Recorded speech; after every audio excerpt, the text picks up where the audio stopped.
Alors je prends une plaque de zinc, je mets du vernis recto et verso, je vais créer un dessin avec une pointe en pensant que ce que je fais à droite va se trouver à gauche. Et je trempe ma plaque dans l'acide, je sors, je rince, j'essuie. Quand j'ai tout nettoyé, le fond de plaque qui était protégé par le vernis est resté inchangé. Si je suis contente du résultat, ça va tout simplement s'appeler eau forte. Bon, j'ai toujours aimé taper un peu dans la pierre, de fait de mes...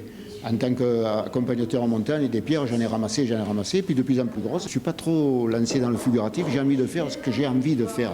Donc toutes ces pierres-là de la vallée de l'Ubaye, la plupart, il y a des morins, il y a des sereines, des pierres, je me bats avec elles, quoi. En fait, je tape dedans, au début, je ne fais pas de dessin, on appelle ça en taille directe, quoi. Vous avez l'impression que c'est vous qui qui commandez la marche, ou bien la pierre, la matière?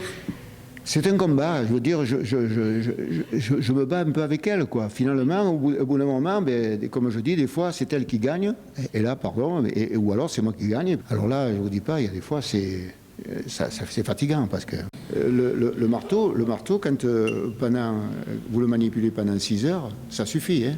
3 heures le matin, 3 heures l'après-midi, et puis vous faites des pauses, parce que... Ensuite, ancrer.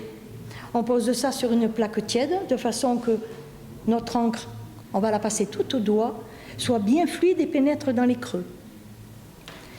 Quand on a mis, il y a forcément de l'encre en trop. Je vais prendre des feuilles de papier bottin, on dit qu'on caresse la plaque, on fait ça. Et automatiquement, on soulève et on en jette, et on en jette, et on en jette. Et chaque fois qu'on en jette, c'est qu'on n'est pas prêt encore à tirer. Et à un moment donné, on sent par l'habitude qu'on est presque arrivé à bon port.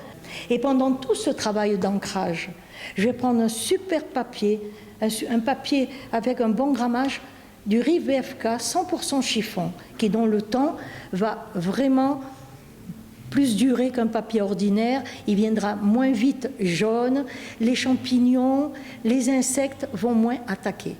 Donc l'exposition se tient à l'Hôtel de Ville de Barcelonnette jusqu'au 15 août.